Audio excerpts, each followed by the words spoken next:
Empezamos, si os parece. Bueno, buenos días.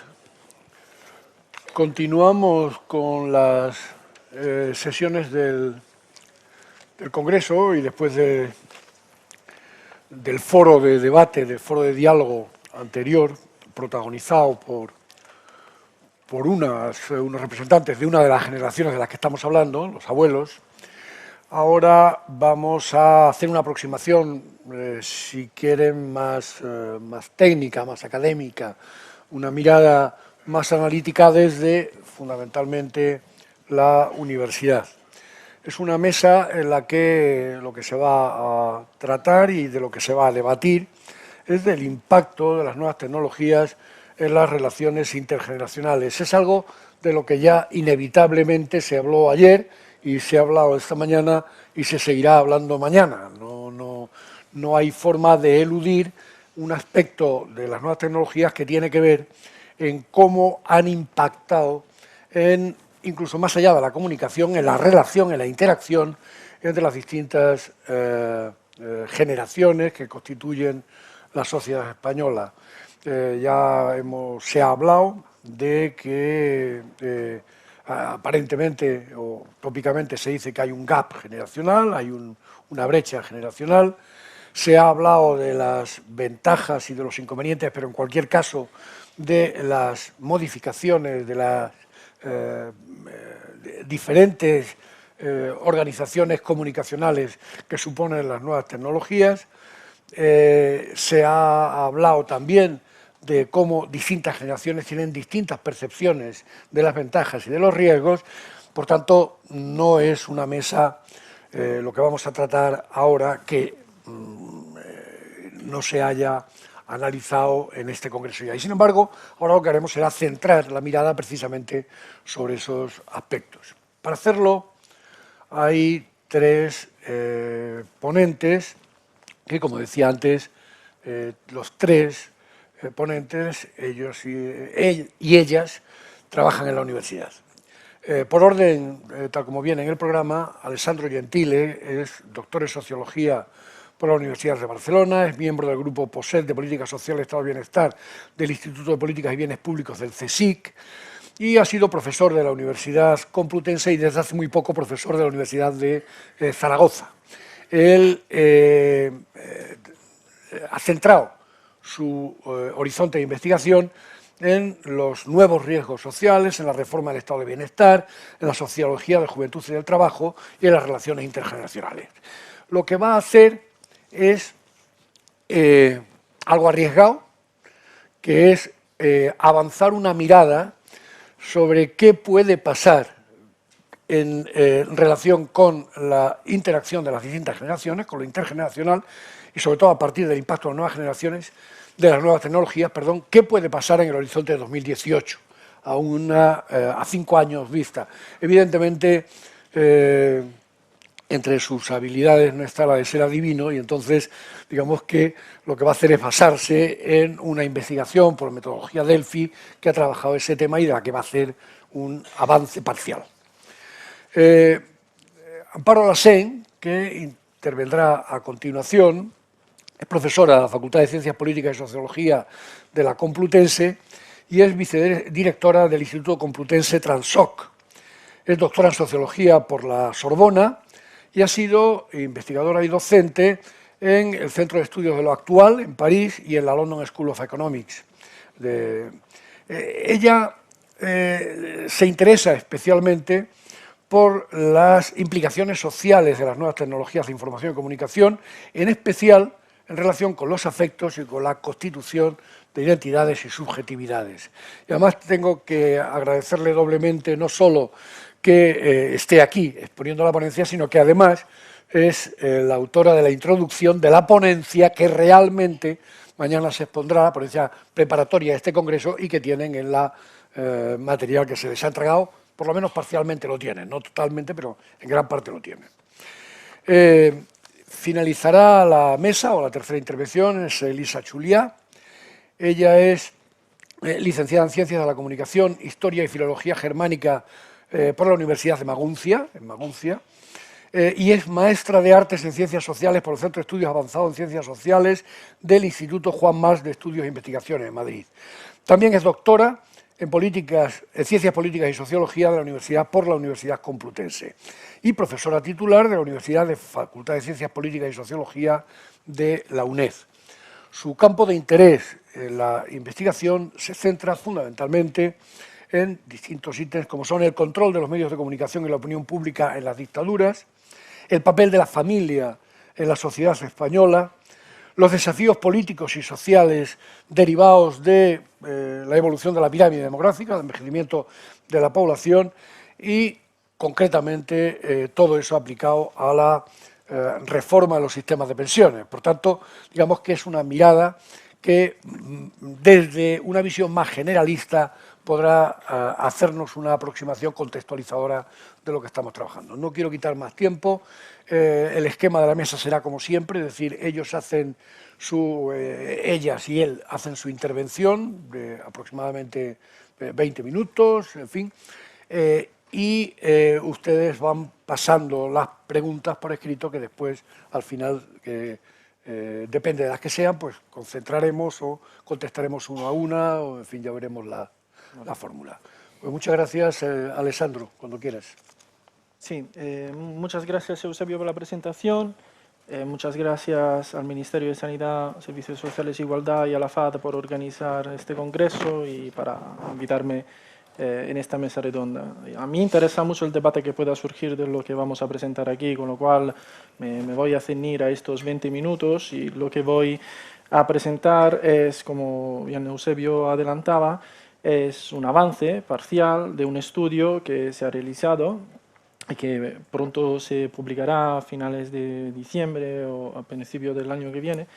Se presentará públicamente, que es un estudio que se ha realizado con metodología Delphi, cuyo título provisional, digamos, encaja con los temas que se debaten en esta mesa, con los temas del Congreso, y cuyos autores, tanto la contribución de esta ponencia como la contribución del estudio, somos yo, Ana San Martín de la FAD y Ana Lucía Hernández de la Universidad Autónoma de Madrid. Para los que no conozcan la metodología Delphi, solamente pequeños apuntes. Se trata de una consulta de un panel de expertos. En concreto hemos consultado a 11 expertos, un abanico bastante heterogéneo de expertos.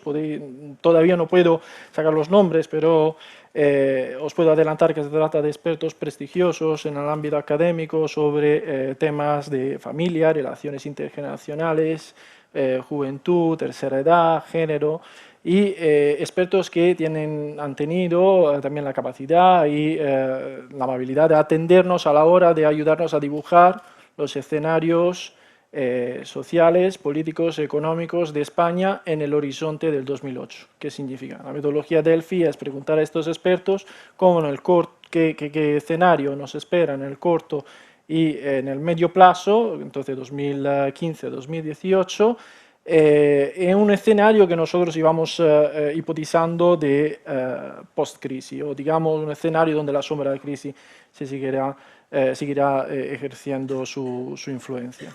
La metodología consiste en 2 entrevistas, una primera entrevista en que se pide a los 11 expertos, por cierto, los expertos no conocen la identidad de los demás miembros del panel durante todo el desarrollo de la investigación. Entonces, durante una primera entrevista, digamos un cuestionario con preguntas abiertas, los expertos están llamados a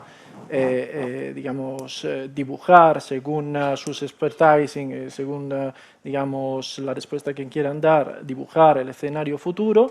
Y en el segundo cuestionario se recogen todos los ítems que constituían, digamos, las características del escenario futuro que había sido dibujado por cada experto y se somete a todos los expertos todo este conjunto de ítems. El informe final resulta de aquellas afirmaciones, o más bien de aquellas previsiones que han recibido más consenso entre todos los expertos a la hora de pensar en el escenario futuro que nos espera. En este sentido, un apartado se dedicaba en concreto sobre Digital Gap y en particular sobre las influencias de las TICs en las relaciones intergeneracionales en la España de 2018. Me preme hacer una pequeña, deberosa observación sobre este punto. Efectivamente no somos adivinos, ni queremos serlos, ni podemos serlos. Se trata de previsiones de futuros plausibles, en cierta medida también ponderadas objetivamente, pero con unos matices interesantes que iré presentando, pero con unos sesgos que nosotros tenemos que reflejar en cuanto depende también del punto de vista de los expertos y del debate que se ha ido construyendo sin que los expertos se conocieran gracias a esta metodología alrededor de estos temas, de los temas que hemos tratado. Con lo cual yo me remito de forma lo más preciso posible a lo que han sido los elementos más importantes del escenario futuro sobre temas de impacto de las TICs en las relaciones internacionales, tal como los expertos nos la han señalado. En este sentido, pues empezamos con una confirmación, algo que ya creo que se ha ido debatiendo en este congreso, la innegable influencia trascendental de las TICs en la sociedad española ya en el corto plazo. Se trata de innovaciones digitales, en la esfera de lo digital, que se seguirán planteando e incluso se seguirán reforzando en diversos ámbitos de nuestra vida cotidiana, tanto en los sectores productivos como en los sectores de consumo, como en los servicios básicos, la de sanidad, educación, pero también los servicios en relación a la administración pública. Y eso sí, interesante también, los expertos señalan una progresiva digitalización de lo que son los servicios relacionados con la justicia. Una innegable trascendencia también de las TICs, digamos en términos generales, sobre lo que es el mercado de trabajo que nos espera. No añadimos ninguna novedad en este punto, lo que sí me preme subrayar que ya las TICs, como veremos, será una condición sine qua non para insertarse desde un punto de vista laboral y para construir y reforzar la propia trayectoria profesional. Este escenario será reforzado también de la expansión de las TICs para los privados, para las empresas. En particular se señala un refuerzo de las TICs en la pequeña y mediana empresa.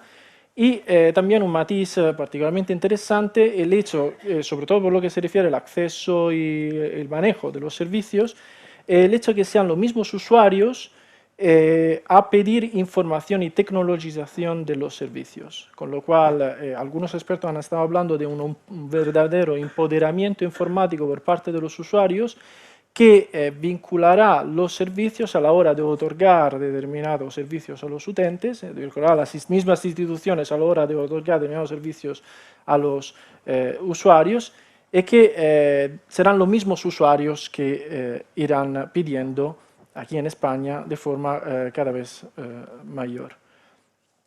Si entramos más en detalle sobre lo que es el uso transgeneracional de las TICs, nuestros expertos, la mayoría, digamos, de nuestros expertos han consensuado, digamos, subrayar el papel central de Internet en la vida de todos los días y en digamos, el conocimiento, el manejo propio de todas y de distintas, de miembros de distintas generaciones. En este sentido, antes que nada, subrayar, como he dicho antes, que se trata de vincular a Internet las competencias básicas y la actualización permanente de todos los trabajadores. Dicho de otra forma, ¿qué significa? Que la falta de estas competencias será un motivo de exclusión en el mercado de trabajo para los nuevos entrantes en el mercado de trabajo, para los que pedirán entrar al mercado de trabajo. Por otra parte, los profesionales que no sabrán actualizar su propio perfil a través del manejo de tecnologías y el manejo sobre todo de las funcionalidades que ofrece Internet, pues se quedarán con conocimientos obsoletos y, digamos, fundamentalmente fuera del mercado. En este sentido, se ve garantizada aquí en España una cierta universalidad y facilidad en el acceso, entendida como, digamos, resultante de una amplia estrategia de marketing y resultante también de una cierta, se prevé por lo menos aquí al 2018, reducción de los precios de software, hardware y de las TICs en general. No puedo hacer matiz sobre a qué se refiere esta reducción de los precios porque tampoco los expertos lo hicieron. Lo que sí quería subrayar en este punto es una cosa interesante.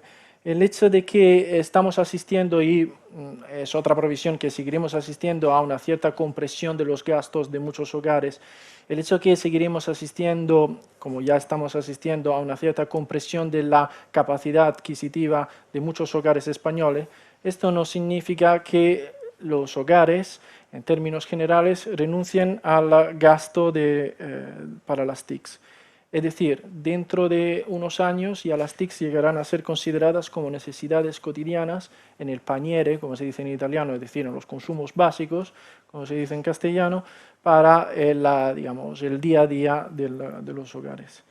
En este sentido, la reducción de los precios ha creado una cierta, digamos, posiciones ciertamente ambiguas entre los expertos, pero al fin y al cabo resulta en que el hecho de que se consideren las TICs como bienes de necesidad cotidiana, pues los hogares españoles harán un esfuerzo mayor de cara al futuro para mantenerse por lo menos una conexión a Internet, un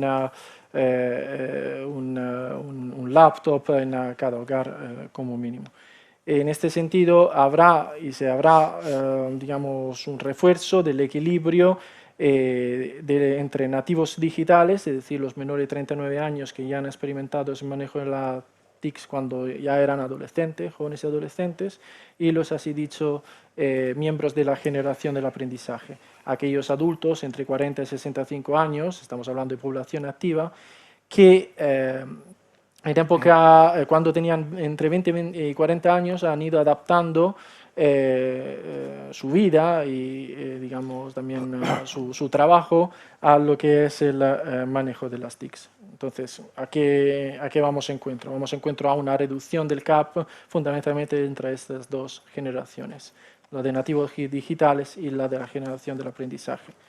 Es muy llamativo, luego lo retomaré, pero es muy llamativo que el digital gap se vaya reduciendo exactamente entre estas dos generaciones y que entre digamos, la atención que otorgan los expertos no haya referencia al digital gap que involucre la generación de personas mayores, de 65, 69 años, que de todas formas se supone que se esperaría que serán más autónomos, en la medida en que sabrán utilizar mandos a distancias, teléfonos móviles y otros instrumentos electrónicos, que de todas formas no son garantía de una reducción del digital gap. Lo que sí es interesante es que de todas formas los jóvenes se adelantarán a los adultos en el uso de las nuevas tecnologías. Estas son todos ítems que vienen confirmados en el escenario futuro de 2018. El ritmo de digitalización seguirá siendo intenso para jóvenes, adolescentes, para niños, adolescentes y jóvenes. En este sentido, se adelantarán también en la incorporación de la revolución digital, es decir, la incorporación y el manejo de la innovación en el ámbito del digital y en el seguimiento entonces de las continuas innovaciones. Y además, eso es interesante para ir entrando dentro del hogar, ejercerán un papel activo de educadores o socializadores en la utilización de las TICs en la vida cotidiana con sus padres y también con sus abuelos. Entonces entramos en los hogares españoles, vemos básicamente cuál es el escenario que nos espera en el utilizo cotidiano de las TICs. Y estas son, digamos, la pincelada más importantes del escenario futuro que han sido destacadas por nuestros expertos. El hecho de que el uso de las TICs en el hogar será ya un uso amplio, extendido entre todos los miembros, que significa que cada miembro del hogar tendrá su ordenador, cada miembro local en promedio, digamos, en términos generales, tendrá su tableta, su smartphone, o por lo menos tenderá en tener la posibilidad para adquirir su tableta, su smartphone y su ordenador. ¿Esto qué significa? Que o lo tendrán, digamos, como necesidad de comprar tabletas, smartphone o ordenadores. Cada uno manejará individualmente, será un uso individualista y personalizado estas herramientas. En particular, los jóvenes tenderán a aislarse en casa para estar conectados con otras personas fuera del propio núcleo familiar. Los padres y las madres intensificarán su aprendizaje solamente en circunstancias puntuales. Ahora vamos a ver cuáles. Y, por ejemplo, se subraya el hecho de asegurarse el mantenimiento del contacto con sus hijos una vez que se emancipan fuera de casa. El ejemplo concreto lo tengo yo, ya que mi padre aprendió a utilizar Skype nada más marcharme al extranjero. En el 2003 me vine a España y mi padre descubrió el fantástico mundo de Skype. Se sabe utilizar 2 o 3 herramientas, pero son lo más que suficiente para ver que estoy bien, estoy vivo, estoy a una distancia de un clic. Esto significa, de todas formas, un replanteamiento también de espacio y tiempo. Esto se ha trabajado mucho y de las relaciones interpersonales entre padres e hijos. La generalización de móvil y correo electrónico hace de todas formas que los contactos interpersonales sean presididos por la inmediatez y entonces por la instantaneidad, por un cierto presentismo, pero también los expertos subrayan por en cierta medida también lo espectacular y por lo efímero. ¿Qué quiero decir con eso? Pues que dentro de los hogares a lo mejor, es una pequeña digresión gráfica, asistiremos a una multiplicación del número de relaciones a través de las TICs. Asistiremos a una más alta frecuencia de los contactos, entonces de las relaciones interpersonales a través de las TICs. Y aumentará la intensidad de los contactos con los amigos y con los miembros que están fuera del hogar.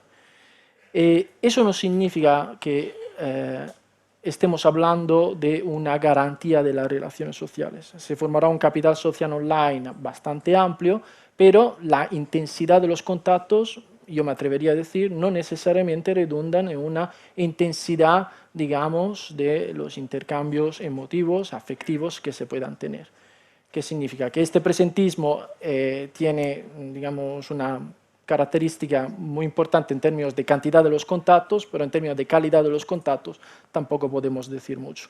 Y un poco este gráfico, un poco para, que tiene muchos sesgos y muchos rasgos interesantes, un poco para ver también cómo tampoco el perro se salvará de cara al futuro en el uso de las TICs y de cómo evidentemente en el escenario futuro se echan una vez más en falta el papel de cierto tipo de relaciones y el papel de las personas mayores. Para ir sintetizando y acercándome hacia el final, lo que aquí quiero resaltar sin ninguna pretensión de exhaustividad es, digamos, aquellos elementos donde las generaciones o aquellos usos de las TICs, uso frecuente de las TICs, donde distintas generaciones se sienten más o menos cercanas a las otras. En términos de ocio y relaciones familiares, vemos que jóvenes, adultos hasta los 65 años y personas mayores de los 65 años para adelante, pues intentarán, digamos,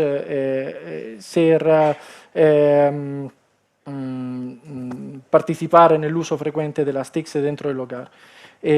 Tanto el mantenimiento de relaciones familiares como el mantenimiento de su ocio, aunque sí es cierto que el ocio se irá diversificando.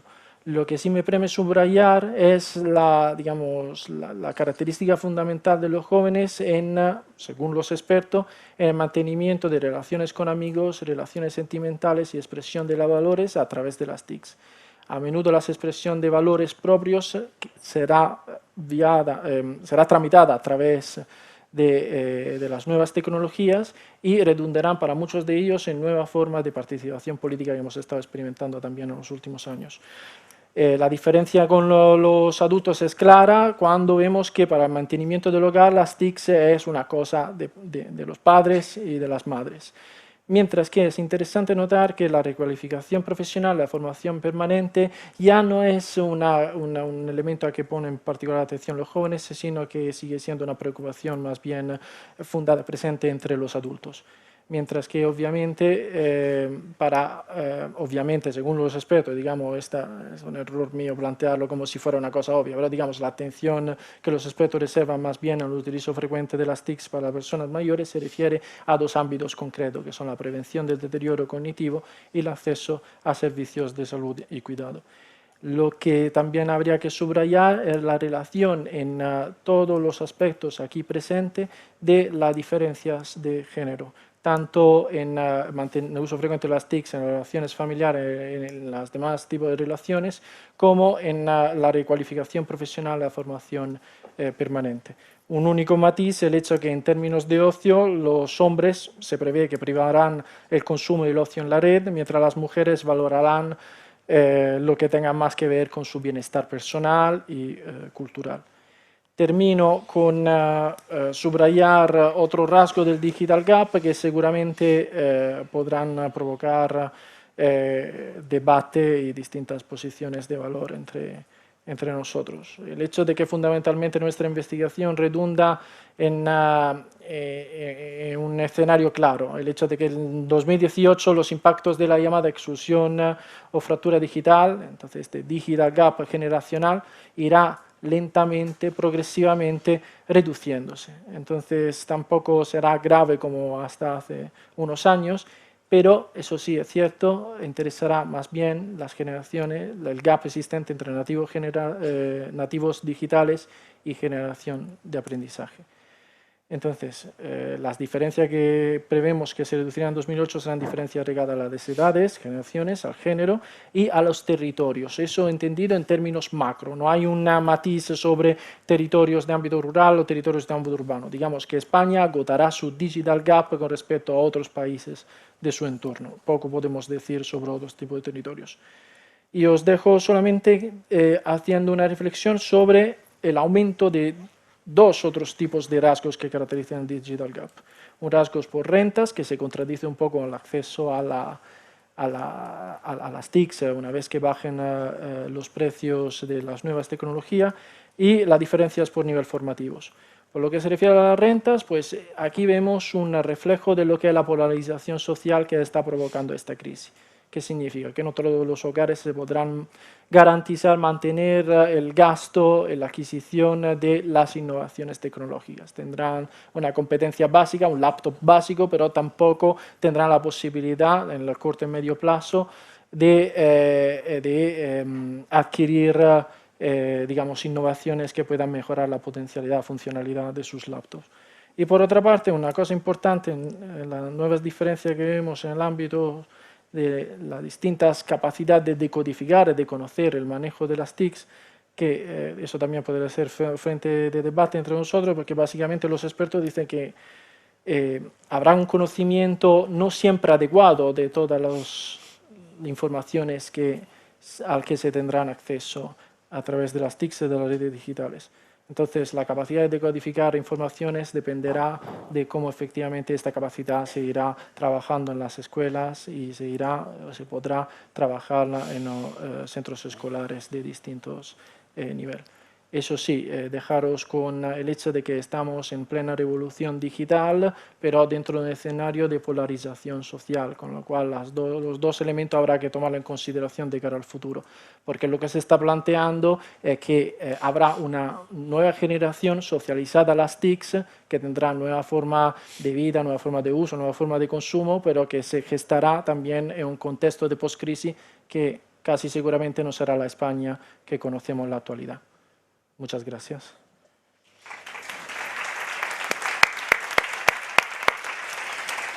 Muchas gracias, Alessandro. Entre las cosas que has comentado, yo me imagino que algunas de las propuestas, por ejemplo, el cómo las TICs pueden convertirse en una necesidad básica de nuestro modelo de relación, o cómo se va a solucionar o qué impacto tiene esa especie de situación en la que los jóvenes estarán aislados en casa, conectados con lo de fuera, cómo eso va a impactar a la propia comunicación familiar, las peculiaridades en el uso, estas propuestas que acabas de hacer, si unas generaciones utilizarán más para el ocio, otras utilizarán más para el trabajo, otras utilizarán más para tal. Incluso esa premonición de disminuir las diferencias, de que la brecha digital vaya desapareciendo en relación con las variables que habitualmente manejamos, de la edad, el género, el territorio, etcétera, y sin embargo vayan a aumentar en lo que se refiere a la diferencia por niveles de renta o por niveles formativos. Yo creo que todos esos elementos darán pie a preguntas o a debate posterior. Continuamos con la intervención tuya. Sí. Bueno, primero quería señalar que el título que aparece de mi intervención en el programa no es el título que yo le he dado a mi intervención. Creo que el título que ponía era Futuro de las relaciones intergeneracionales o algo así. Y yo casi nunca suelo utilizar esos títulos sobre el futuro porque, como ya han dicho mis compañeros, no soy una socióloga, no soy una adivina. Me parece que los sociólogos bastante trabajo tenemos ya con entender, intentar analizar el presente, cosa que no es nada fácil y que además muchas veces incurrimos en muchos errores también y es bastante conflictivo también. Entonces, el título de mi ponencia en realidad se llama Mediaciones digitales de las prácticas comunicativas juveniles, algo más que nativos digitales, riesgos y adicciones. Es con la que ha salido al final. Pero mira, qué bien, pues mira, entonces, bueno, pues estupendo, porque no sabía. De acuerdo. Pues entonces, antes lo que voy a... Bueno, primero quería agradecer, por supuesto, a Eusebio y a la FAD su invitación. En mi ponencia lo que voy a hablar es unas cuantas ideas que se basan en pues, más de 10 años de investigación sobre usos de teléfonos móviles, internet, redes sociales y aún más de 10 años, probablemente, no sé, ya casi 15 o 17 o más de estudio de las prácticas y de las culturas juveniles. Y mi exposición la quería orientar primero justamente hablando de algunos de estos, digamos, errores o mitos que nos encontramos de manera muy frecuente cuando hablamos de jóvenes y tecnologías o de relaciones intergeneracionales mediadas por tecnologías digitales. Luego quería hablar un momento de un concepto que es el concepto de mediación y remediación para también matizar esos discursos acerca de la novedad radical de muchas de estas prácticas y ver también cómo engarzan con situaciones y prácticas que ya existen. Y por último, dar unos breves apuntes pensando también más en las relaciones de los padres con los hijos acerca de las transformaciones de la intimidad y la privacidad en relación con estas tecnologías. Y antes de empezar, quisiera enseñar un vídeo que he traído, ¿no? Si está listo. Hola a todos, chavales. Voy a echar una nueva partida de piratas. La clave es el sonido del vídeo. Entonces, si Varo está por aquí y quiere jugar conmigo, que se manifieste. En fin, estamos jugando al Assassin's Creed 4 Black Flag en el Xbox 360 y bueno, a mi madre le gustan bastante las películas de piratas y tal y he dicho, pues juega un poquillo este juego a ver qué tal. Le he enseñado un poco los controles, pero la verdad es que este es bastante difícil, las cosas como son. Sí, porque tiene muchos colores y muchas letras y me lo he explicado y ya se me ha empezado a olvidar la primera que era el azul. Vale, y ahora dale al RT. Este es el RT. No, RT es este de aquí, el gatillo, y el de para adelante para correr como te he explicado. Y ahora simplemente sigues corriendo hasta aquí ya está. Este es un vídeo que está colgado en YouTube y corresponde a un género bastante popular hoy en día de vídeos, que son jugadores de juegos de vídeo, filman su pantalla mientras están jugando, mientras están comentando el juego. Y dentro de este género, podemos decir que hay un subgénero, que es en los que estos jóvenes, chicos y chicas, juegan con su madre o con su padre o con sus hermanos, ¿no? Y entonces integran la voz de ambos, ¿no? En este caso es lo que vemos, ¿no? Este chico que invita a su madre a jugar, lo graba y lo pone para que lo vean sus amigos, y en todo este vídeo, pues a ella le va indicando, se ve claramente que no es la primera vez que juega. Hay un poco de parodia también en que ella se hace un poco ser más torpe de lo que en realidad es, ¿no? Y él le dice que no vayas por ahí, pon bien la cámara, ¿no? Y entonces, bueno, me interesaba también traerlo aquí como un ejemplo quizá menos conocido de otro ejemplo, como decías, de forma de comunicación o interacción mediada por ordenador, ¿no? En este caso, bueno, pues cómo se puede compartir algo que consideramos que es exclusivamente juvenil, como la práctica de los videojuegos, y cómo también, ¿no?, invitar a la madre a esta remediación del videojuego, que es grabar un vídeo y exponerlo en YouTube y conseguir, por lo tanto, una serie de seguidores que lo vean, ¿no? Entonces, bueno, el vídeo se llama Jugando a las Assassin's Creed con mi madre, por si lo quieren ver en YouTube, y cuando en YouTube ponen eso, juego, vídeo, padre o madre, encontrarán varios de estos vídeos. Así que lo dejo aquí y sigo con la presentación, ¿no? Un poco la idea también de traer este tipo de vídeos es también, pues, hacernos reflexionar sobre esta idea de cómo la multiplicidad y la heterogeneidad de las mediaciones digitales, de las relaciones interpersonales hoy en día, ¿no?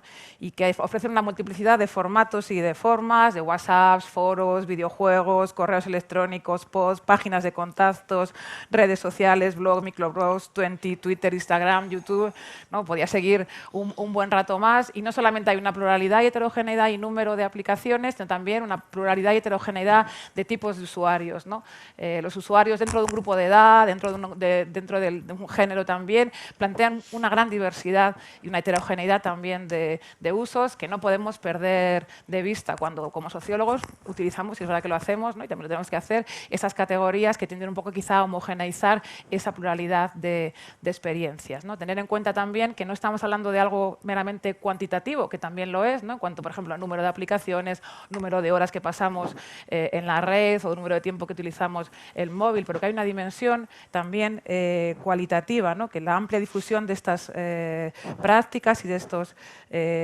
estas aplicaciones, ¿no? El rol que tienen también en la personalización, ¿no? La nuestra y la de cómo los personalizamos, la cantidad, como decía antes, de aspectos de nuestra vida cotidiana en los que forman parte, hacen que formen, digamos, también parte de nuestros procesos de socialización y de subjetivación, ¿no? De cómo nos percibimos, cómo percibimos a los como vemos el mundo también está crecientemente mediado por estas prácticas digitales, ¿no? Y de ahí esa dimensión cualitativa. Y aquí quiero empezar ya a subrayar un aspecto, que ese proceso de socialización, que ese proceso de aprendizaje, al que a veces también nos vamos obligados por la nueva aparición de formas y de redes, es algo en el que estamos todos metidos, tengamos 20 años o 40 o 50, ¿no? Estamos todos aprendiendo a usar estos artilugios. Evidentemente el aprendizaje depende de para qué los utilicemos, ¿no? De cuál sea nuestra motivación, pero prácticamente en nuestra vida cotidiana, seamos adultos o seamos jóvenes, tanto las relaciones laborales como las educativas, como las personales, como la participación política, están de una manera o de otra mediada por estos dispositivos. Por eso me parece un poco extraño,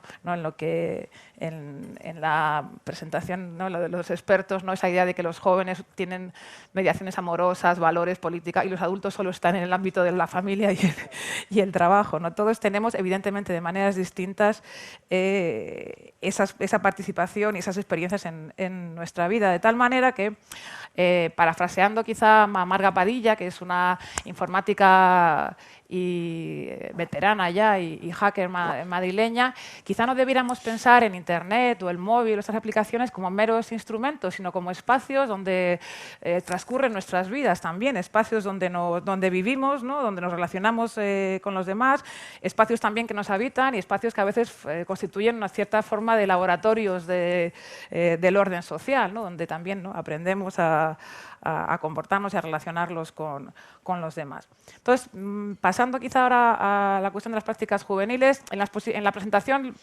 es una selección de imágenes que tienen un poco que ver con lo que hablo, imágenes de aplicaciones, de fotos o comentarios que tiene la gente colgadas en sus redes, ¿no? Entonces, como decía, volviendo a la cuestión de los jóvenes, nos encontramos con visiones populares y mediáticas acerca de la relación entre los jóvenes y las TIC, que irían entre, por una parte, el mito del nativo digital, dotado de facultades naturales para el uso de las tecnologías y que casi puede pasarse de ese proceso de aprendizaje, y que tendría unas facultades naturales de las que los adultos carecerían, ¿no? Y por otra parte nos encontramos también con una multitud de pánicos morales, ¿no? de miedos, y espectacularizados también mucho por los medios de comunicación, relacionados, por ejemplo, con la supuesta adicción de los hiperconectados, ¿no? Unos discursos que muchas veces van muy rápido al igualar uso frecuente y adicción, por ejemplo, la alienación de supuestos y paradójicos, ¿no? Desconexión y aislamiento facilitados por la tecnología, ¿no? Parece a mí a veces paradójico esta idea de que unas tecnologías de conectividad y donde mayormente estamos relacionándonos con otros nos aíslen y nos desconecten, ¿no? También no deja de parecerme un poco paradójica esa visión de los expertos, de los jóvenes en el futuro, que estarán aislados en su casa, ¿no? Cuando ahora sobre todo vemos que con el desarrollo del Internet móvil, ¿no? Y del móvil y de estas conexiones en el teléfono, ¿no? Pues no parece que sea lo que nos estamos encontrando, ¿no? Y luego, por supuesto, la enorme visibilidad de los riesgos, ¿no? Que no quiero decir que los riesgos no existan, pero la enorme visibilidad de los riesgos asociados a la adicción, a la sexualidad y al acoso, donde muchas veces también vemos con bastante facilidad cómo se trasladan, ¿no? Las razones de esos problemas, ¿no? del acoso, de la violencia de género, a las propias tecnologías, ¿no? Donde pareciera que fueran ellas las que son el motor y el origen de este acoso.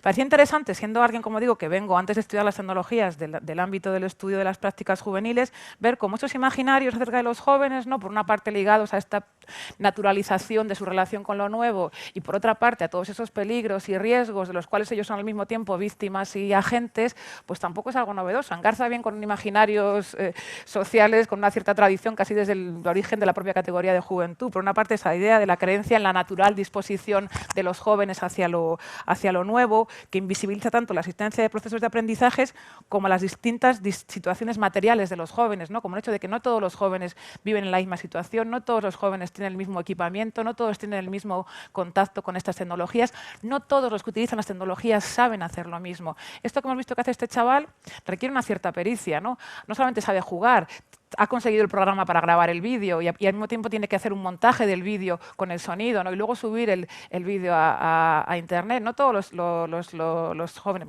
Mi hijo, por ejemplo, tiene 11 años, está fascinado con estas cosas, pero le está costando un proceso de aprendizaje. Y mi sobrina, por ejemplo, que tiene 10, pues no tiene ni idea de esto porque no le interesa y se dedica a hacer otras cosas, ¿no? También pensar eso, que no todos los jóvenes aprenden lo mismo, tienen lo mismo, no todos tienen un ordenador en su casa o un smartphone tampoco, ¿no? También encontramos en estos imaginarios también este énfasis en la vulnerabilidad de los jóvenes, ¿no? Y en muchas de estas afirmaciones y situaciones, en el trabajo de campo lo veo que también ese énfasis en la vulnerabilidad de los jóvenes, ¿no? y en la situación de peligro y el riesgo que corren, también vemos proyectada la difícil negociación que tenemos como adultos y como padres de ese devenir autónomo de los vínculos de cuidado y dependencia familiar e institucional, que por ejemplo, si yo comparara los estudios sobre jóvenes hoy en día y los tiempos en que hice mi tesis en los 90, creo que ahí también algo se ha acrecentado todavía más. Esa especie de temor que tenemos, esa sobreprotección, ese sentido acentuado de la responsabilidad acerca de nuestros hijos, que se construye además de manera, yo diría, un poco coreográfica entre los jóvenes y los adultos y que nos hace quizás ser más sensibles a esta situación de los riesgos, ¿no? Esta idea de cuándo podemos dejar a nuestros hijos, ¿no? que se enfrenten al mundo. También en relación con esto está esa otra idea que es la proyección en los jóvenes de los temores acerca de las incertidumbres del futuro y las transformaciones sociales, algo que tampoco es novedoso, ¿no? Y bueno, como bien ha comentado también Alessandro, ¿no? Vivimos en tiempos aún más inciertos y donde aún tenemos más de estos temores y sobre todo bueno, lo que ocurra con los jóvenes forma gran parte de esos temores, ¿no? Y luego tenemos también esta otra temática, ¿no? de la consideración de los jóvenes como peligrosos para sí mismos y para los demás, que esta quizá todavía sea más antigua, ¿no? Tengo algún par de pedanterías en la presentación y una serie, por ejemplo, desde la concepción de Rousseau en el Emile del niño como salvaje, ¿no? y del joven como bárbaro, ¿no? y todas las culturas juveniles que han tenido que enfrentarse a esa estigmatización de los bárbaros y del peligro. Es también presente. Y luego quizá también podemos encontrar de qué manera contribuyen a esa visibilidad o esa producción de problemas juveniles la propia asistencia y labor de los distintos agentes y agencias públicas que viven de ello también, ¿no? Aquí quiero matizar, no quiero que se me entienda, ¿no? pero a veces también pues, el hecho de que está todo este campo que es necesario, pues también contribuye a darle una mayor visibilidad o a producir ciertos problemas o quizá construir como aspectos problemáticos cosas que quizá no lo sean tanto, ¿no? Curiosamente, el protagonismo y la profusión de investigaciones y publicaciones acerca de las prácticas digitales y los jóvenes, que es enorme, tampoco parece que haya servido mucho para cambiar estos discursos mediáticos, ¿no? Y casi yo pienso que quizá una de las razones de que haya tantos estudios sobre móviles, internet y jóvenes, probablemente quizás si los midiéramos más que sobre adultos, responde también a esta situación de la que hablaba, ¿no? a estos temores, a este foco, a este interés, a esta naturalización de las prácticas digitales, que hace además que en muchos casos contribuyan a propagación de visiones erróneas, ¿no? como este exitoso término del nativo digital, o a veces contribuyen a presentar como exclusivamente juveniles prácticas que también desarrollan los adultos. Esto es, como hacemos un análisis solo con jóvenes, de acuerdo que lo que encontramos son prácticas que caracterizan a los jóvenes, pero para decir que eso es solo joven habría que compararlo con otros y no es siempre algo que se haga, ¿no? Yo con mi grupo de investigación que solemos utilizar como población los 25-45, vemos que muchas de las cosas que encontramos en los jóvenes también las encontramos en los adultos. Un poco lo que decía antes, los adultos también ligan por internet y participan y trolean en los foros de los periódicos y utilizan Twitter. Es más, no tengo las estadísticas más recientes, pero hasta hace 5 años las estadísticas mostraban que la mayor parte de los productores de contenidos de internet, la gente que sube contenidos a la red, ¿no? blogs, fotos, vídeos, comentarios, eran mayores de 30 años, no eran la gente más joven. Por eso es importante, igualmente necesario, seguir investigando, y haciendo investigaciones empíricas y tener claro en qué nos basamos para afirmar las cosas que nos afirmamos, tanto en la homogeneización o las generalidades acerca de los jóvenes, como en cuanto a lo que sea particularmente no típico de ellos, ¿no? Creo que también este tipo de concepciones, como la del nativo digital, por ejemplo, están relacionadas con dos errores frecuentes a la hora de estudiar la relación entre tecnologías y usos y prácticas, que es que muchas veces nos encontramos con dos visiones contrapuestas. Por una parte, unas que nos dirían que las tecnologías son meros instrumentos neutrales, y que para entender cómo se usan, por qué se usan, qué es lo que se hace con ella, lo que tenemos que mirar es las motivaciones de las personas, sus rasgos, su edad, su intencionalidad, sus voluntades, y que poco menos, si tenemos ya una buena imagen del contexto social, eso nos va a dar la respuesta de lo que está pasando en la práctica tecnológica o en la práctica digital, ¿no? Tecnologías, meros instrumentos, lo que cuenta es lo que los grupos y personas hacemos con ellos. Y frente a ella tenemos otra que quizás sea más popular, aunque también es igualmente errónea, que es la que defiende una especie de destino autónomo de la tecnología, ¿no? Lo que conocemos como determinismo tecnológico, ¿no? Poco menos que si uno tiene un móvil ya solo hay una manera de usarlo, y si uno se mete en las redes sociales ya solo hay una forma de usarlos también.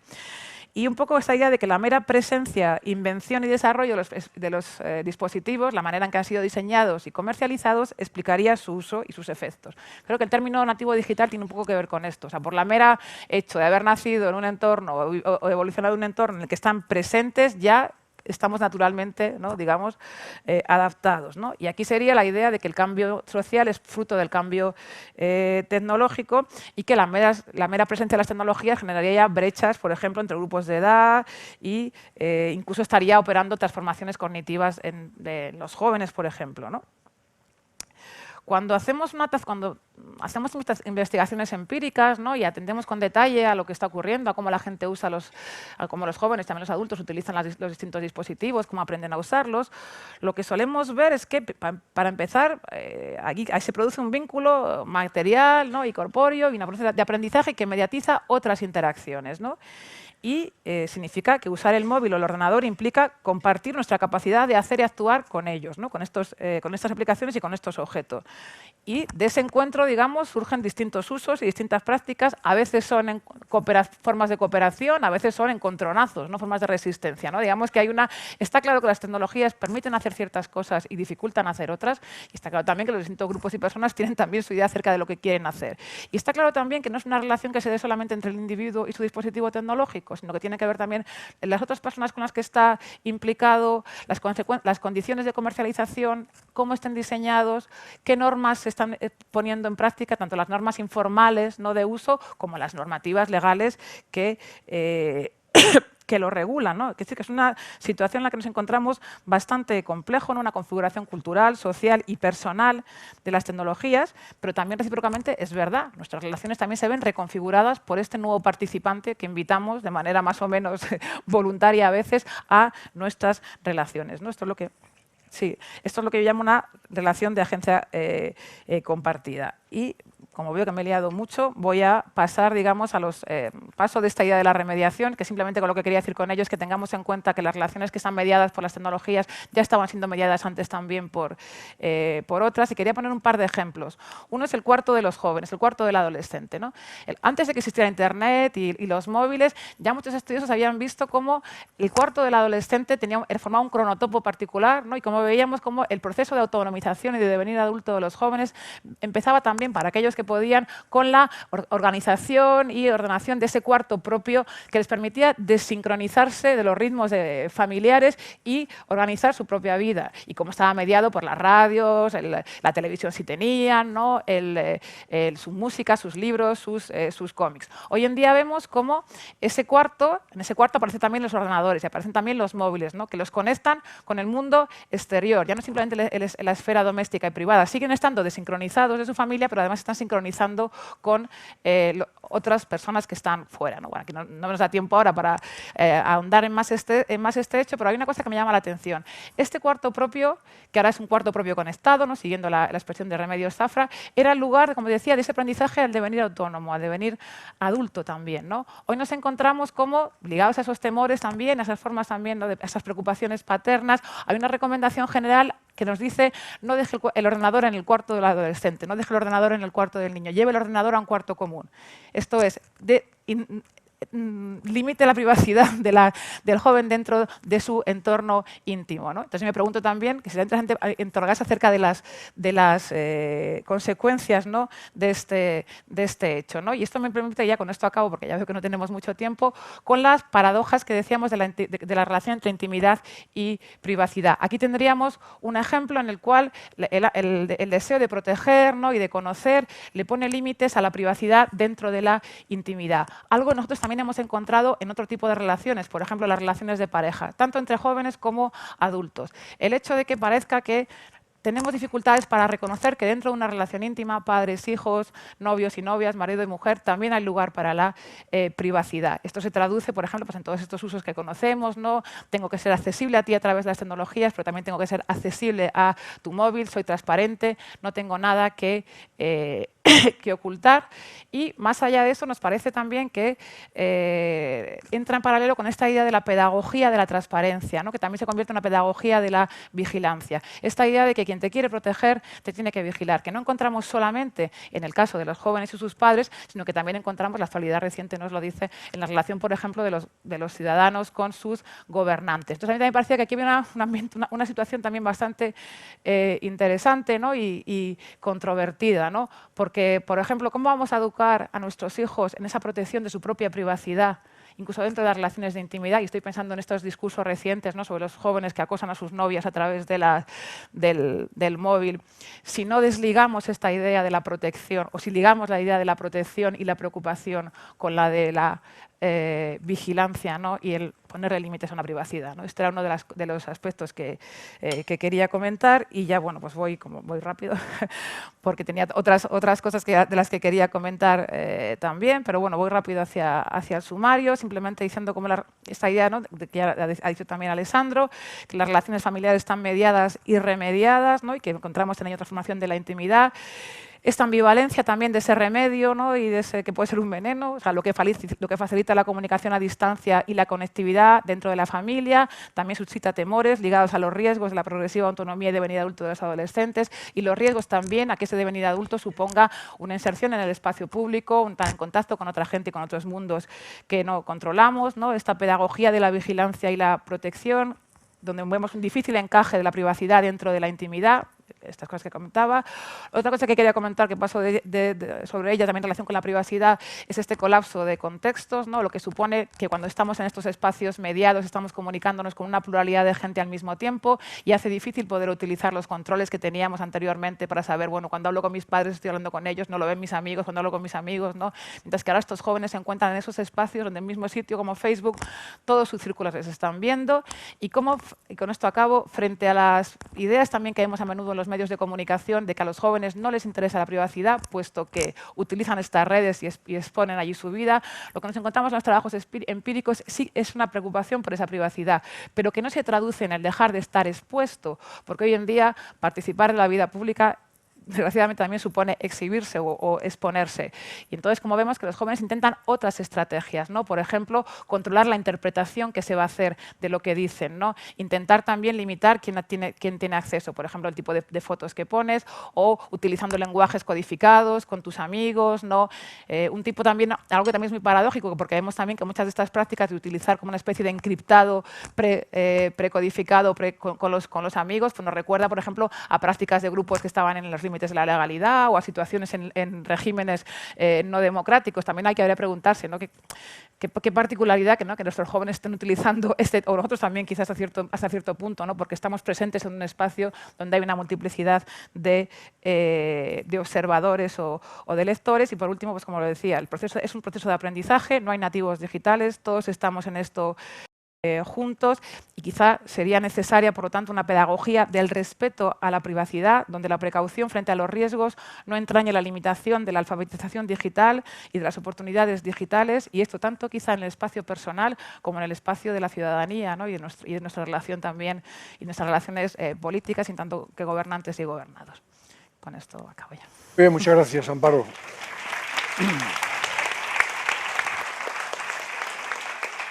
El que hayas terminado con el sumario me ahorra el hacer el resumen. De todas formas, yo creo que hay elementos más allá del sumario quizás que han aparecido secundariamente y que podrían ser también objeto de debate, ¿no? Por ejemplo, la afirmación de las TIC no solo como instrumentos, sino como espacios de vida, lo cual le da una categoría especial.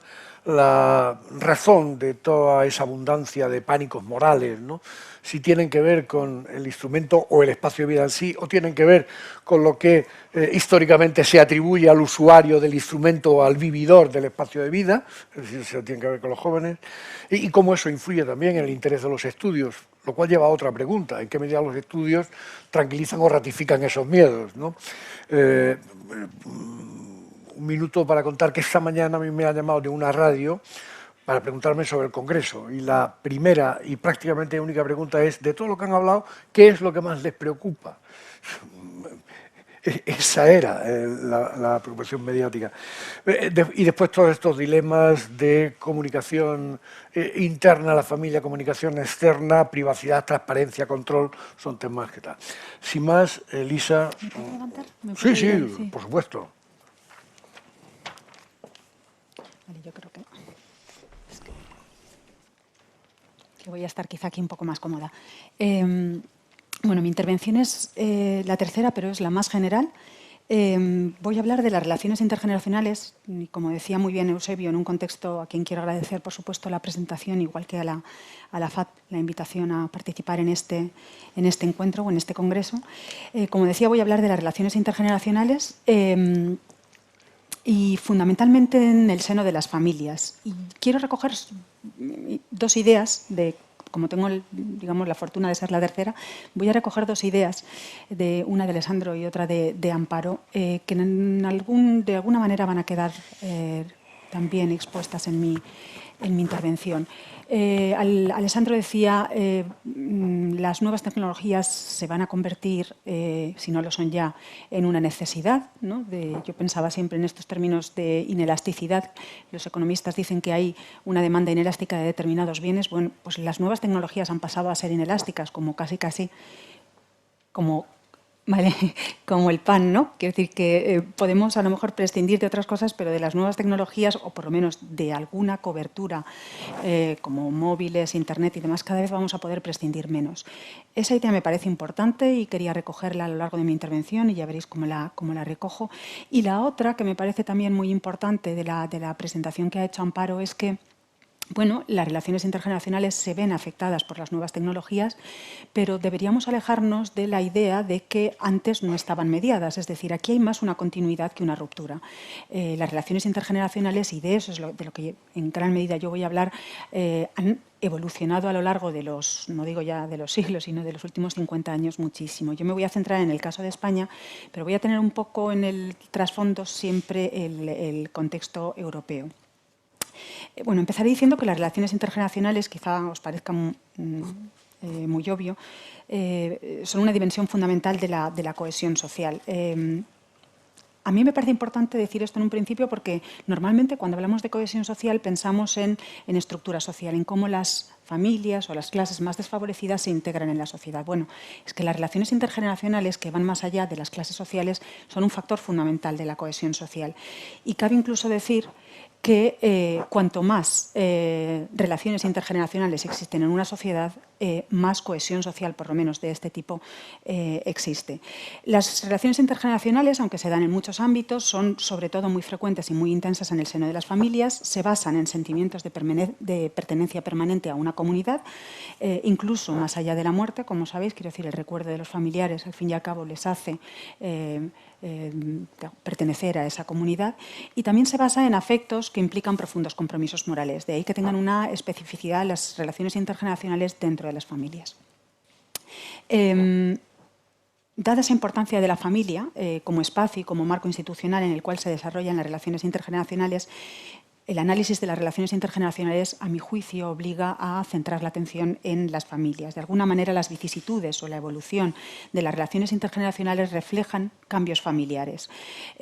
Cambios familiares inducidos por factores que pueden ser socioestructurales, económicos, institucionales y o culturales. Y antes de pasar adelante, a mí me gustaría centrarme o llamar vuestra atención sobre un factor socioestructural que ha influido decisivamente en las relaciones intergeneracionales y va a seguir influyendo, y es el factor demográfico. hay una cosa también obvia, y es que la condición de existencia de relaciones intergeneracionales es la convivencia entre generaciones. Cuando las generaciones conviven durante más tiempo, pueden tener lugar relaciones intergeneracionales más prolongadas. De ahí que el envejecimiento de la población sea un condicionante estructural favorable de las relaciones intergeneracionales. Voy a exponer unas breves notas sobre el contexto demográfico en el que nos encontramos y más adelante hablaré de la evolución de las relaciones intergeneracionales en las últimas décadas. Como sabéis seguramente, porque bueno, las noticias continuamente atravesadas por esta cuestión, las sociedades europeas han entrado en el siglo XXI con una población cuya distribución por edades difiere sustancialmente de la que se registraba solo medio siglo antes. Hace medio siglo, podemos decir a mediados del siglo XX, la estructura de la población representaba una pirámide, no en vano hablábamos de la pirámide de población, actualmente se parece más bien a un pentágono, cuya base va menguando, aumenta hacia las edades intermedias y vuelve a ir disminuyendo y acaba en un pico. Absolutamente todos los indicadores demográficos disponibles están mostrando que la población europea, no solo la población europea, también la población de otras economías avanzadas y, por ejemplo, en particular la japonesa, sufren un proceso de muy rápido envejecimiento de la población. En cualquiera de los Estados miembros de la Unión Europea, incluso en aquellos con tasas de natalidad o de tasas de fecundidad relativamente elevadas, la edad mediana, que es la edad que parte a la población en dos mitades, el 50% queda por debajo y el 50% de la población por encima, esa edad mediana ha aumentado ostensiblemente en las últimas décadas. Entre 1975 y 2010, 35 años aproximadamente, por ejemplo, la edad mediana en Alemania pasó de 35,2 años a 44,2 años, 9 puntos aumentó. En Francia, un país en el que la natalidad es elevada, de 31,6 años a 39,8 años. En Suecia, por ejemplo, de 35,3 años a 40,7 años. En España, en particular, entre esos años, entre 1975 y 2010, nos encontramos que aumentó de 30,1 años la edad mediana a 39,9 años, más de 9 años. El proceso de envejecimiento se aprecia todavía mejor si tomamos si alargamos o ampliamos el periodo considerado.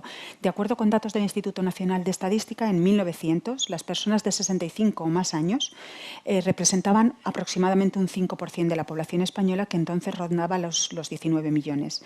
Bien, pues en 1970, ya 70 años después, se había doblado ese porcentaje, pero es que a partir de 1970 ese porcentaje empieza a crecer mucho y las últimas estimaciones del INE prevén del Instituto Nacional de Estadística prevén que hacia mitad de siglo, hacia el 2050, el 37% de la población española tenga 65 o más años. Es decir, habrá aumentado desde el momento actual aproximadamente en 7 millones la población de 65 y más años, mientras que la población de 16 a 64 años podría disminuir en casi 10 millones.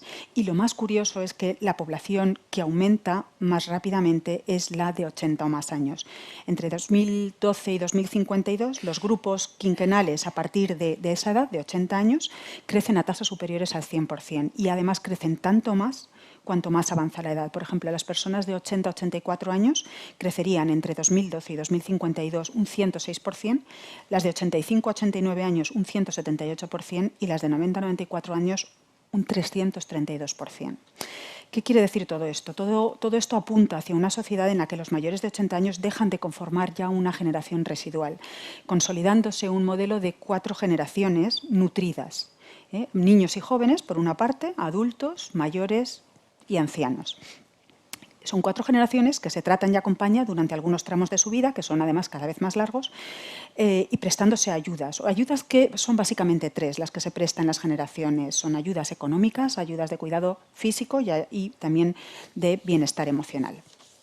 Esos flujos de ayudas entre las generaciones, fundamentalmente en el seno de las familias, han variado sustancialmente, como decía al principio, a lo largo de las últimas décadas. A mediados del siglo XX, muchos de vosotros lo habréis vivido, como niños, yo también lo recuerdo un poquito más tarde, pero no solo un poquito más tarde, los padres lo que hacían era financiar los gastos de los hijos hasta que estos comenzaban a trabajar retribuidamente y apoyaban normalmente o aportaban algo al presupuesto de la familia, o en caso de que no lo hicieran, de que no trabajaran, lo que ocurría muchas veces en caso de las mujeres, pues hasta que abandonaban el hogar familiar. Esa emancipación económica y residencial o residencial de los hijos coincidía aproximadamente en el tiempo con la obligación de los padres de hacerse cargo de sus propios progenitores supervivientes, cuando existían. En muchos casos, la entrada de los abuelos en el hogar se producía antes de la salida de sus nietos y en otros casos casi la posibilitaba. Era la salida de los nietos la que posibilitaba la salida de los ancianos. Bueno, todo eso cambió radicalmente en el último cuarto del siglo XX, porque mientras por una parte se fueron generalizando las pensiones de jubilación que permitían a los mayores mantener la autonomía residencial y económica, hay que tener en cuenta que la Ley de Bases de la Seguridad Social es de 1963 y el decreto que la desarrolla de 1967, es decir, mientras por una parte se extienden las pensiones, por otra se va ampliando el periodo de formación de los jóvenes con dedicación, o sea, el periodo de formación o de estudio con dedicación exclusiva de los jóvenes, de tal manera que la etapa de corresidencialidad de padres de adultos e hijos jóvenes se extiende, se alarga, mientras que se reduce sustancialmente la etapa de corresidencialidad de los adultos con sus padres, porque los padres tienen condiciones económicas que les permiten normalmente, incluso también de estado de salud, que les permiten mantener su propio hogar. Eso ya supone un cambio importante de las relaciones intergeneracionales. Tanto en uno como en otro fenómeno, en el fenómeno de la expansión de las pensiones como en el fenómeno de la ampliación del periodo de estudio de los jóvenes, intervino fundamentalmente el estado del bienestar. La expansión del estado del bienestar, que es un cambio institucional de grandísimas consecuencias sociales, alteró las relaciones intergeneracionales dominantes hasta entonces. Y lo hizo sin debilitar, que esto es muy importante, sin debilitar aparentemente, y yo creo que hasta donde podemos ver, los vínculos familiares, ni tampoco esa cultura que en el sur se ha llamado la cultura familista. Bien, hay que decir, y esto es importante, yo creo que pocas veces se dice públicamente, que de esos cambios que acabo de comentar, extrajeron más ventajas las dos generaciones de los extremos, es decir, los jóvenes y los viejos o los mayores, ¿no?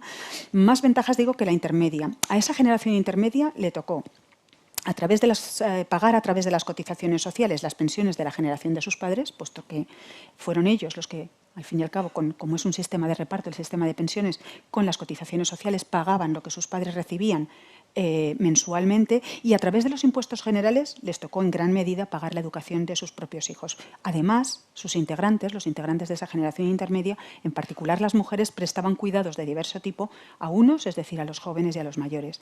Yo creo que se puede decir, y esto es lo que decía antes, que me parece importante poner de relieve, que el estado del bienestar se desarrolló a expensas de esa generación intermedia, cuya quiescencia, por otra parte, no resultó difícil de obtener, porque al fin y al cabo, por una parte, aumentar la independencia de sus padres, y por otro, la oferta de oportunidades para sus hijos, pues no podía más que reportar sentido a sus esfuerzos laborales y también a sus sacrificios personales.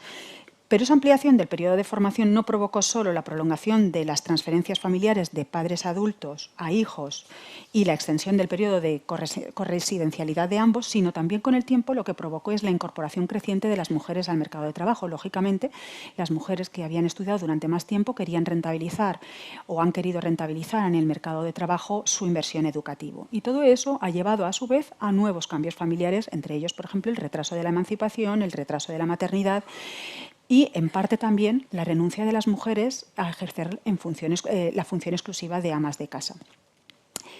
Que han hecho en buena medida, y eso lo habréis escuchado aquí seguramente durante quizá hoy mismo, ¿no? o ayer, esa renuncia a ejercer la función exclusiva de ama de casa se ha compensado parcialmente con la dedicación familiar de los mayores o la asunción de los mayores de determinadas tareas, sobre todo en el cuidado de los niños más pequeños. Es verdad que dentro de las parejas también se ha renegociado la dedicación al hogar, pero quizá lo más llamativo es que antes que avanzar hacia una carga más equilibrada entre los sexos dentro de la familia. Lo que se ha hecho ha sido incorporar a los abuelos, en la mayor parte ya jubilados, al cuidado de los niños. De tal manera que esto de nuevo ha supuesto un cambio importante de las relaciones intergeneracionales. Por otra parte, esa generación de abuelos jóvenes, por decirlo de alguna manera, cada vez se está encontrando, también como consecuencia de la longevidad, con obligaciones familiares hacia sus propios progenitores, si es que viven, como es el caso en ocasiones. Por tanto, podemos decir que a principios del siglo XXI, a mi juicio, el eslabón más fuerte de las relaciones intergeneracionales lo conforman los nacidos aproximadamente entre los años 30 y 40 del siglo pasado. A cambio de haber vivido el tramo central de sus vidas en una época de empleo estable y de crecimientos de las rentas del trabajo, asegurándose un patrimonio, que sobre todo era inmobiliario, y unas pensiones públicas que en la mayoría de los casos les permiten hoy día y les han permitido jubilarse sin sufrir pérdidas sustantivas de su nivel de vida, prestan actualmente servicios fundamentales a las generaciones que les preceden y también a las que les suceden. Y a tenor de lo que sabemos, ese eslabón ha visto aumentar su carga de apoyos intergeneracionales durante la crisis, aunque los datos todavía no son demasiado concluyentes. A ver, ¿cuáles son las perspectivas de futuro próximo? Y ya voy terminando. Pues las relaciones intergeneracionales en el seno de las familias, sobre todo, se han ido adaptando a cambios estructurales, demográficos e institucionales, y cambios coyunturales, sobre todo a los ciclos económicos, muy importantes, mostrando la resistencia y la flexibilidad de las familias españolas. La creciente longevidad implica costes para las familias, pero es previsible que en su seno los arreglos entre generaciones y entre sexos se vayan renegociando con el fin de acomodarse eficazmente a ese cambio de circunstancias. Cambio de circunstancias en el que también intervienen la incorporación a las familias de las nuevas tecnologías.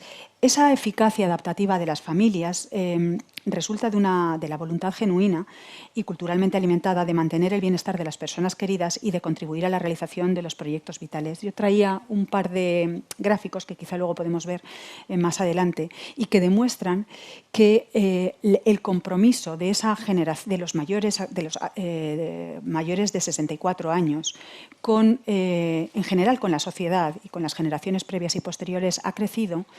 En primer lugar, es mucho más significativo en España que en otros países de su entorno, se ve bastante claramente, pero además en los últimos años esa voluntad de ayudar, sabiéndose en cierto modo beneficiados por lo que ha sido una etapa de estabilidad, digamos que económica, aunque naturalmente con altibajos, y de capacidad para aumentar el patrimonio familiar en cierta medida. Esa recepción, digamos, lo que han recibido, lo que ha recibido esa generación, está dispuesta a ofrecerlo también a las generaciones de gente más joven y también de sus propios padres, ¿no? Es decir, que no solo es esa generación a la que yo creo que en algún momento va a haber que rendir un homenaje, no solo es esa generación la que hizo posible la expansión del estado del bienestar hasta donde haya llegado. Los críticos del estado del bienestar español dicen que, bueno, que no está tan desarrollado como en otros países, lo cual es cierto, pero bueno, la generación que lo hizo posible en buena medida fue esa, la que estaba trabajando y creando sus propias familias en los años 60-70. No solo hicieron eso, sino que ahora están prestando también un servicio muy importante a las generaciones previas y posteriores. Y lo hacen por encima de planteamientos de reciprocidad o de equilibrio de cargas. Quiero decir, aquí dentro de la familia no se mide en cuánto te doy y si tú me vas a responder equilibradamente. La capacidad del Estado, en cambio, así como la capacidad de las familias de adaptarse a las nuevas circunstancias, yo creo que lo ha demostrado a lo largo de las últimas décadas, es extraordinaria. No es tanto la capacidad del Estado, ¿no?, para ajustarse rápida y eficazmente, ¿no? Ahí, como sabéis, hay un problema de transferencias intergeneracionales que en este momento se está produciendo un sesgo cada vez mayor de los estados del bienestar europeos hacia la población mayor, pues porque demanda más atención y más servicios. Lógicamente, a medida que crece la población mayor, también las prestaciones y los servicios que el estado del bienestar les dedica, aumenta la demanda de esas prestaciones y esos servicios y aumenta el gasto. Todos estos son problemas que se van a plantear y que se están planteando ya los estados del bienestar, como consecuencia de lo que se ha llamado de una manera un poco, bueno, de lo que se ha llamado las tasas, el aumento de o el deterioro de las tasas de dependencia, aunque expresa una realidad un poco tosca. Pero lo cierto es que la evolución demográfica unida a las transformaciones en la economía global que fuerzan a aumentar la competitividad de los mercados nacionales está provocando una preocupación por la capacidad de financiar en un futuro próximo los servicios y las prestaciones públicas en su nivel de cobertura actual. Y hay preocupación en muchas sociedades por si el sesgo creciente de los estados del bienestar hacia los mayores, como consecuencia casi natural del envejecimiento de la población, puede abocar o conducir a una desprotección relativa de las generaciones más jóvenes y de los adultos, digamos, no todavía mayores, y la posibilidad de que se generen tensiones intergeneracionales. Como digo, preocupa en muchas sociedades. Por ejemplo, en Reino Unido hay un debate ya sobre la cuestión y hay otros países, como sabréis seguramente, que ya tienen sus propios partidos políticos de defensa de los mayores, en defensa de sus intereses, y que están dispuestos a luchar en la arena política. Yo lo único que quiero decir ya para finalizar, el debate sobre la distribución de los recursos públicos entre las generaciones está pendiente en España y también en muchos países de la Unión Europea. Mientras tanto, yo creo que las familias van a seguir encontrando fórmulas para organizar, administrar y cuidar sus relaciones intergeneracionales. En esas fórmulas intervienen cada vez más las nuevas tecnologías. Los mayores, a mí me parece esto sorprendente, por lo menos a mí me llama muchísimo la atención, han mostrado una capacidad muy notable de adaptarse o de incorporar las nuevas tecnologías, limitando, como decía Alessandro, también con respecto a su padre, quizá los usos, pero no marginándolas de sus vidas. La mayor parte de los mayores tienen móviles y refuerzan las relaciones intergeneracionales a través de estos dispositivos, y el uso de Internet crece. Es curioso, en la última encuesta del CIS, del Centro de Investigaciones Sociológicas sobre uso de las nuevas tecnologías, se aprecia, viendo la serie temporal, que el grupo cuyo uso de Internet más ha crecido es el de los mayores de 64 años. Concretamente, en el 2003 estaban en torno al 3%, los mayores que decían que en los últimos 3 meses habían utilizado Internet. En la última encuesta del CIS, hace unos meses, se aproximaban al 25%, es decir, es el grupo que más ha crecido proporcionalmente. Hay que multiplicar el 3% por 7, algo más de por 7, para acercarse a la cifra actual. Esto no se ha dado en ningún otro grupo de edad. Este crecimiento del uso de Internet. Bien, es verdad que la cifra total de toda la población de uso de Internet en los últimos 3 meses ronda el 70%, y entre los jóvenes, los más jóvenes, entre 18 y 25 años, se acerca al 100%, 98%. Los mayores, naturalmente, están muy lejos de esa cifra, pero se ve la voluntad de incorporarse a las nuevas tecnologías clarísimamente cuando se tiene en cuenta esa serie temporal de datos del CIS. Como os digo, a mí me parece que la familia va a incorporar esas nuevas tecnologías y va a seguir adaptando sus relaciones intergeneracionales sin disminuir sus capacidades afectivas y de apoyo entre las generaciones. Me parece que el principal reto no reside en las familias, sino más bien en el Estado, y el Estado, aparte de ayudar a los mayores, a esa generación a la que yo creo también, como he dicho antes, que en algún momento se le debería rendir un homenaje público, los poderes públicos creo que también tendrían que ser conscientes de la labor que hacen las familias de apoyo entre generaciones, y quizá también proveerles mayores facilidades para que puedan seguir desempeñando esas labores de conexión intergeneracional y, al fin y al cabo, como decía al principio de mi intervención, de cohesión social.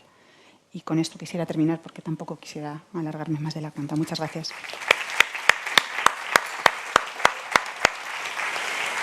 Muchas gracias, Elisa. Efectivamente, la intervención contextualiza perfectamente lo que decíamos en las dos ponencias anteriores. Hay bastantes preguntas y tenemos solo 10 minutos, con lo cual intento agruparlas. En primer lugar, digamos, unas preguntas que tendrían que ver con ese avance,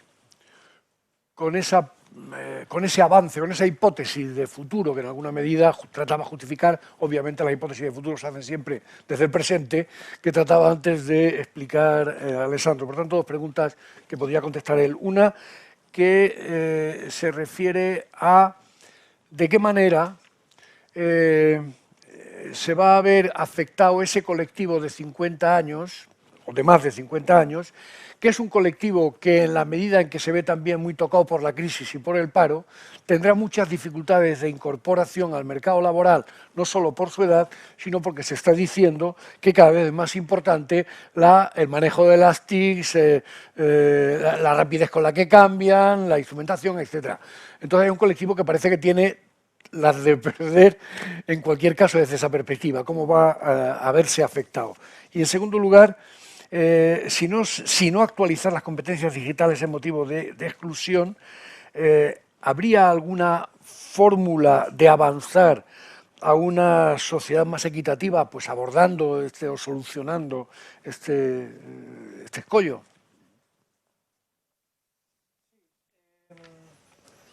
Pues me permito contestar desde mi punto de vista, porque básicamente lo que he presentado viene de una reflexión que ha sido desarrollada por los expertos que han dado su opinión, a veces sesgada, lógicamente parcial, sobre determinados temas, sobre determinada forma de abarcar estos temas.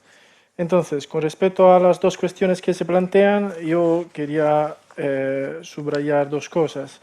Uno, que efectivamente la generación de personas adultas entre 40 y 50 años que se ven afectados por el paro y que se ven en proporciones que son cada vez más importantes, afectada por una marginación en el mercado de trabajo, son aquellos colectivos que ya irán a sobrecargar a las familias en las tareas de amortiguadores de shock. ¿Qué significa? Que el paro de los cincuentañeros, de las personas con 50 años, provocará una sobrecarga funcional en las familias a la hora de proveer bienestar, proveer inclusión, proveer cohesión. ¿Cómo se puede solucionar este asunto? Pues el tema es que la polarización social en la que se está reforzando el escenario presente y futuro de esta sociedad hace que determinados problemas se solucionen por puerta adentro. ¿Qué significa? Que habrá esta polarización social cada vez más marcada también en términos de polarización entre los hogares. Con lo cual, tener una persona de 50 años en paro será un problema que irá a agravar sobre todo en aquellas familias que ya son vulnerables. Familia de clase trabajadora, familia de clase pobre, digamos, familias con problemas en términos de sustentamiento, autosuficiencia material. Con lo cual, la exclusión laboral de esta generación en algunos casos redundará en exclusión social de distintos hogares. Yo desde cuando empezó la crisis empezó antes de 2008, no me creo que esta crisis, y tengo datos para subrayarlo, afecte a la sociedad española en la misma medida. Con lo cual, esta categoría de cincuentañeros es, digamos, una forma, nos da la posibilidad a nosotros sociólogos de ver cómo efectivamente sus dificultades a la hora de insertarse laboralmente o estabilizarse profesionalmente redunde en una creciente precarización de sus hogares de pertenencias y de referencias. ¿Cómo se puede solucionar este problema? Repito, de momento están dejados a que cada hogar se haga cargo de esta problemática y que en el manejo de las TICs estas problemáticas sea, digamos, por lo menos interceptada y puesta sobre la mesa. Porque efectivamente vemos que hay una relación directa entre incapacidad de estar al paso con los tiempos, con el manejo de las TICs y problemas de exclusión laboral. ¿En qué medida se puede avanzar hacia fórmulas de igualdad? Pues yo creo que, y esto podría ser un tema a tratar de forma transversal en distintas generaciones, una de las fórmulas para avanzar hacia la igualdad es avanzar hacia una mayor formación, una mayor inversión en los servicios básicos que en el reciente pasado han ido en la dirección de una mayor equidad de redistribución de los recursos y mayor integración social. Más formación para todas las generaciones, una garantía de más inclusión y también de más cohesión, para que el problema no sea solamente de las familias, sino también sea un problema público. Una pregunta que quizás va más dirigida a ti sería ¿qué relación puede haber o cómo se relaciona la fragmentación de la familia tradicional y la nueva categorización de la familia tradicional con unas TICs que están creando nuevas formas de relación y de unión. Entiendo que lo que están preguntando es en qué medida las TICs, en tanto que crean nuevas formas de relación, etcétera, contribuyen a una recategorización diferente de la familia tradicional. Es una pregunta fácil, no. Yo estoy segura que contribuyen que las formas de contacto que se han extendido a través de las nuevas tecnologías influyen en las relaciones intergeneracionales en las familias tradicionales y no tradicionales. Quiero decir, la capacidad de comunicarse con padres a los que no se ve a diario, pues porque a lo mejor algunos se han divorciado, la pareja se ha divorciado y bueno, la custodia pues la tiene uno de los dos o incluso con custodia compartida. Hay periodos en los que el niño pues no ve a su madre o no ve a su padre. Entonces, la posibilidad de mantener un contacto con ellos me parece que, bueno, que está afectando también a las relaciones intergeneracionales en ese tipo de familias. Igual que creo que otro tipo de familias menos tradicionales también se están viendo, yo diría en general, más bien favorecidas por las nuevas tecnologías. Para mí las nuevas tecnologías permiten el contacto, visto desde el punto de las relaciones intergeneracionales, permiten el contacto entre las generaciones. Es verdad que luego intrageneracionalmente seguramente se dan fenómenos que nos preocupen, más sobre todo entre los jóvenes, como bueno, apuntaba Amparo, quizá a veces un poco exageradamente, pero bueno, no lo sé, no lo sabría decir. Yo tengo hijos adolescentes, la verdad es que afortunadamente tampoco tengo ese problema. Aunque sí que son usuarios de las nuevas tecnologías, hasta el punto que el niño tiene todos los libros de clase ya metidos en un iPad, o sea que le dan el iPad con los libros, ya no utiliza el papel, con 12 años, ¿no? Y bueno, la niña está todo el día con el teléfono. Sin embargo, yo ahí no he visto un riesgo importante para su formación, por decirlo de alguna manera, emocional, ¿no? Más allá de la cognitiva, ni tampoco para la cognitiva, francamente, ¿no? Sí que es verdad que adquieren los elementos cognitivos y emocionales de otra manera diferente a como los habíamos adquirido nosotros. Pero yo, francamente, soy más bien de las que pienso, sin ser una fan de las nuevas tecnologías o una defensora a ultranza, pero sí que veo desde el punto de vista de la familia y las relaciones intergeneracionales más bien la parte positiva, ¿no? La posibilidad de contactar y de estar en comunicación a mí me parece muy favorable y desde luego en contra de lo que se temía. A mi juicio, las nuevas tecnologías, si alguna incidencia, digamos, efectiva tienen sobre la configuración de las relaciones intergeneracionales, a mi juicio es más bien positiva que lo contrario, ¿no? Muchas gracias. Hay después una serie de preguntas directamente para Amparo. Entonces, voy a tratar de agruparlas en 3 categorías y tú trata de contestar en 5 minutos, que son los que nos quedan. Es decir, una primera categoría sería la de apartado de felicitaciones y estar de acuerdo contigo, y que además lleva añadida una pregunta, y es,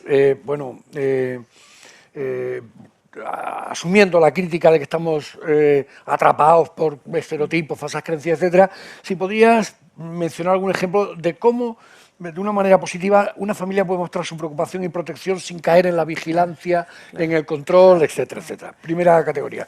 La segunda tendría que ver, o mejor, la tercera pasa al otro extremo, con el señalamiento de los riesgos, de posibles, de hipotéticos riesgos, que digamos, diversifican. Por una parte, dicen, parece que está probado, que se ha perdido el aprendizaje profundo por culpa de la lectura de navegación que hacen ahora los adolescentes. Así es difícil llegar al conocimiento y mucho más en los alumnos con dificultades. Segunda observación de riesgo sería, en mi labor diaria con jóvenes de primero y segundo, aproximadamente el 80% de ellos reconocen ser adictos a las pantallas y tener síndrome de abstinencia si no las usan.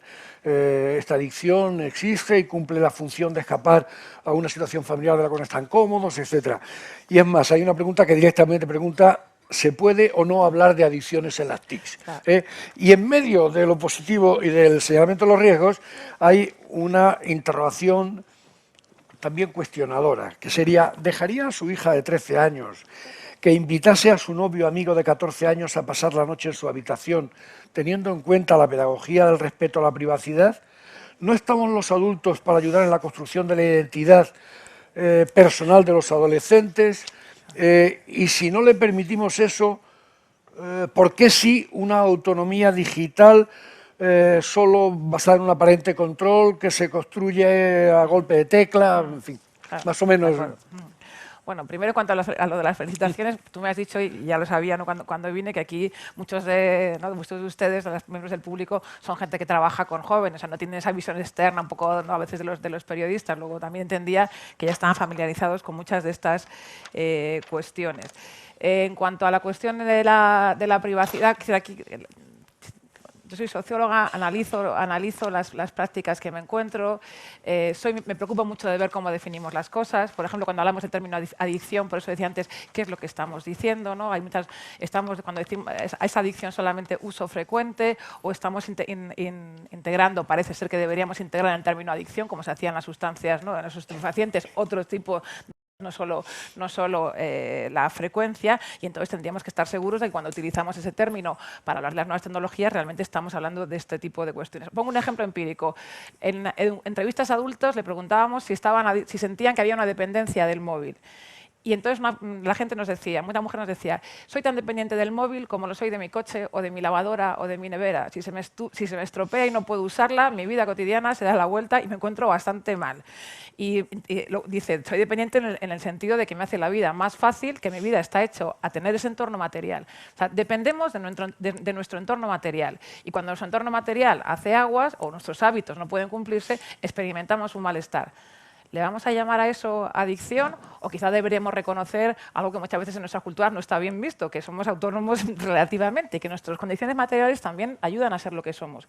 Evidentemente que hay situaciones que no son solamente eso, ¿no? Que quizá yo no digo que no haya situaciones a las que no podamos llamar adicción, pero creo que había que determinarlas bien, porque luego lo que tenemos, eso sí, es la popularización del término adicción. ¿Qué dicen esos jóvenes cuando están hablando de que están adictos al móvil? Como dicen mis alumnos, que se encuentran mal cuando no lo tienen, porque entonces no saben si alguien les ha llamado, saben si pueden llamar a alguien. Eso es cierto. Eso es lo mismo que no poder realmente vivir sin ello. Habría que matizar, ¿no? Es lo que estoy diciendo. No digo, por supuesto, que no generen hábitos. Claro que se generan hábitos. Y luego habría que pensar también, cuando hablamos de que estamos adictos al móvil, muchas veces lo que estamos hablando es que somos adictos o dependientes de las personas con las que nos comunicamos por el móvil. Como me decían también muchos entrevistados, si nadie usara el móvil, a mí no me importaría no tenerlo. Pero mis amigos, mi familia, la gente que quiero, está comunicada por el móvil. O como me decía otra persona, otra mujer, dice, yo dependo del móvil porque otra gente, en este caso su madre que era mayor, depende de que yo esté contactable, ¿no? Porque le cuida a una señora y yo tengo que saber si está bien o si ella puede estar. O sea, otra gente depende de mí, luego yo dependo de estar conectadas con ellos con el móvil. Esto era una primera cosa que quería decir. Después está la privacidad. Evidentemente que no tengo la respuesta, ¿no? También todos somos padres y aprendemos en el trato con ellos. Evidentemente, entre que dejar que mi hija de 13 años tenga relaciones sexuales en mi casa, ¿no? Y que tenga su ordenador en casa, en su cuarto, me parece que hay cierta diferencia también, ¿no? Cuando estoy hablando del respeto de la privacidad, no estoy diciendo mirar para otro lado, no estoy diciendo ignorar lo que ocurre, no estoy diciendo dejar de hablar con nuestros hijos. No es nada, no descubro nada nuevo, ¿no? Porque es lo que se dice, hay que hablar con los hijos. Preferiría que la verdad, que no sustituyéramos la vigilancia por la conversación. Que en una conversación hay estrategias de ocultamiento, que es un toma y daca y que es una negociación, pero para mí me parece que la educación, y como decía antes, las relaciones de ciudadanía tienen que estar más basadas en esa conversación, con todas sus controversias y sus dificultades y sus roces, que en sustituirla por la vigilancia, ¿no? Y no solo estoy hablando de las relaciones entre jóvenes, también estoy hablando, por ejemplo, de lo que comentaba antes de las relaciones de pareja. Nos quedamos realmente muy sorprendidos, nuestro equipo de investigación, y hasta un poco asustados cuando vimos la cantidad de parejas de 25, de 30, de 45, que tienen completa accesibilidad al terminal móvil del otro, a los ordenadores del otro, y que entienden que por qué se van a molestar si no tienen nada que ocultar. Y esa ausencia, y muchas veces una ausencia del reconocimiento de la importancia de la privacidad basado en estos ideales del amor romántico, ¿no? Que tiene unas consecuencias bastante negativas. Entonces, no tengo la respuesta, pero entiendo que hay una posible negociación, ¿no? Muy bien, hay no una pregunta, sino una observación que dice: felicitación a los tres ponentes, muy interesante.